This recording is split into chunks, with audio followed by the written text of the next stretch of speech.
matematika hari ini adalah bab 3, yaitu bentuk aljabar. Jangan lupa sebelum pelajaran dimulai, kita awali dengan berdoa terlebih dahulu. Berdoa, silakan.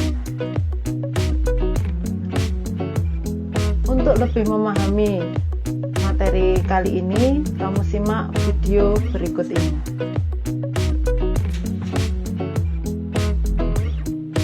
Pada operasi aljabar, mari kita lihat KD-nya terlebih dahulu atau kompetensi dasarnya terlebih dahulu. Kompetensi dasar 3.5 yaitu menjelaskan bentuk aljabar dan melakukan operasi pada bentuk aljabar yang mencakup penjumlahan, pengurangan, perkalian, dan pembagian. Kemudian KD 4.5 menyelesaikan masalah yang berkaitan dengan bentuk aljabar dan operasi pada bentuk aljabar.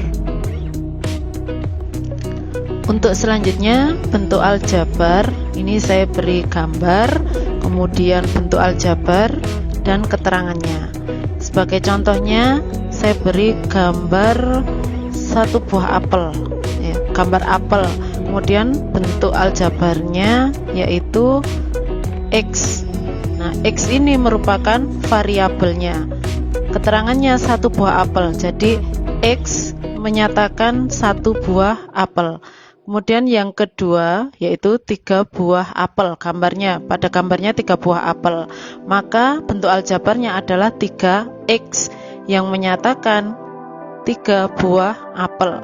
Jadi diingat lagi, X merupakan variabelnya.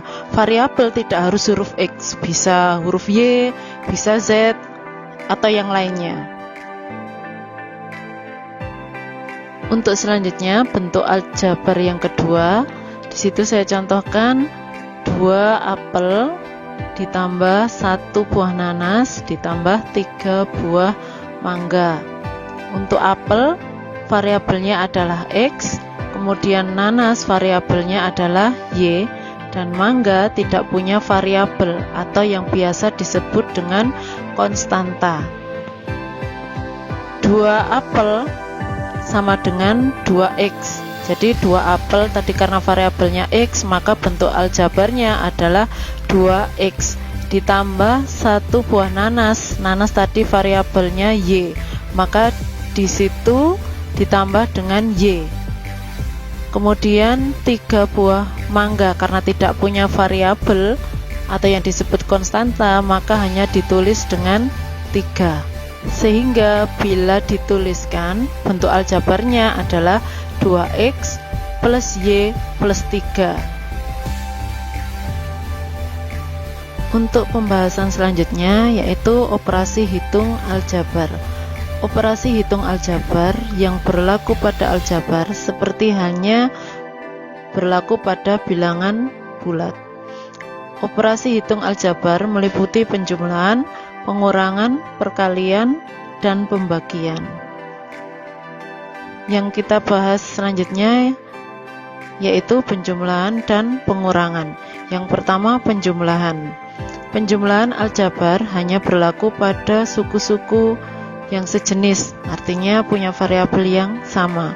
Misalkan contoh yang pertama yaitu 2X ditambah 3X, hasilnya 5X. Karena di situ dua-duanya mempunyai variabel yang sama, yaitu variabel X, maka 2X dan 3X atau 2X ditambah 3X bisa dijumlahkan.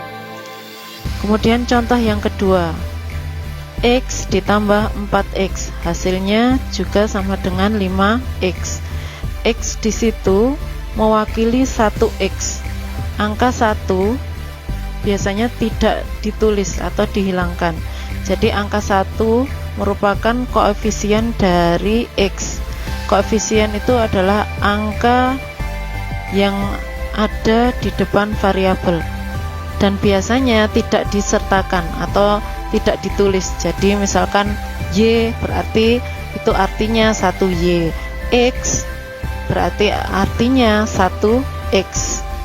Kemudian contoh yang ketiga, 3X ditambah 3Y, Hati-hati jangan sampai salah, walaupun di situ angkanya sama 3, tetapi variabelnya berbeda, yaitu X dan Y. Sehingga 3X ditambah 3Y tidak bisa dijumlahkan. Untuk selanjutnya berlaku juga pada pengurangan, atau kita bahas pengurangan sekarang. Pengurangan aljabar juga hanya berlaku pada suku-suku yang sejenis. Seperti yang saya jelaskan tadi, suku-suku yang sejenis artinya punya variabel yang sama, sehingga bentuk aljabar itu bisa dijumlahkan atau dikurangkan. Saya contohkan yang pertama, yaitu 5Y dikurangi 3Y. Hasilnya sama dengan 2Y. Mengapa bisa dikurangkan? Karena punya variabel yang sama, yaitu Y. Kemudian contoh yang kedua, 4X dikurangi X. Hasilnya sama dengan 3X. Seperti yang saya bilang tadi, yang saya jelaskan sebelumnya, X itu mewakili 1X, sehingga di situ 4X dikurangi 1X sama dengan 3X. Contoh yang ketiga, yaitu 6Y dikurangi 6X. Apakah bisa dikurangkan? Tidak bisa, karena variabelnya berbeda. Sehingga untuk 6Y dikurangi 6X hasilnya tetap sama seperti yang penjumlahan tadi, 3X ditambah 3Y hasilnya tetap karena variabelnya berbeda. Selanjutnya untuk operasi penjumlahan dan pengurangan, artinya jika digabung, jadi tidak hanya penjumlahan saja ataupun pengurangan saja, dan variabelnya juga tidak hanya satu saja. Misalkan 3X ditambah 2Y dikurangi 2X ditambah 4Y ditambah 5. Seperti yang saya bilang tadi, kamu kelompokkan variabel yang sama. Misalkan 3X, karena di situ dikurangi 2X, maka hasilnya X. Kemudian yang Y kita kelompokkan, yang pertama yaitu 2Y ditambah dengan 4Y. Hasilnya sama dengan 6Y. Yang 5 tetap karena tidak ada atau tidak punya variabel, sehingga hasilnya adalah X ditambah 6Y ditambah 5. Untuk contoh yang kedua yaitu 2X min 8Y min 4X plus 3.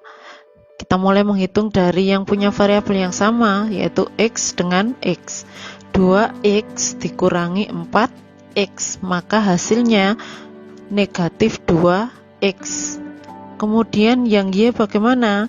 Karena di situ hanya ada satu, yaitu negatif 8Y, maka tetap hasilnya ditulis negatif 8Y ditambah 3. Karena 3 tidak punya variabel atau konstanta, maka tetap ditulis 3, sehingga hasilnya adalah negatif 2X dikurangi 8Y ditambah 3. Gimana anak-anak, sudah paham tentang materi hari ini?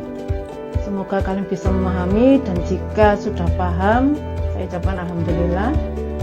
Untuk selanjutnya, karena kita masih dalam masa pandemi, tolong kalian tetap mengikuti protokol kesehatan.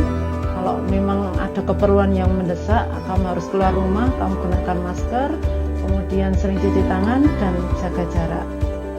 Itu saja pesan dari saya. Assalamualaikum warahmatullahi wabarakatuh.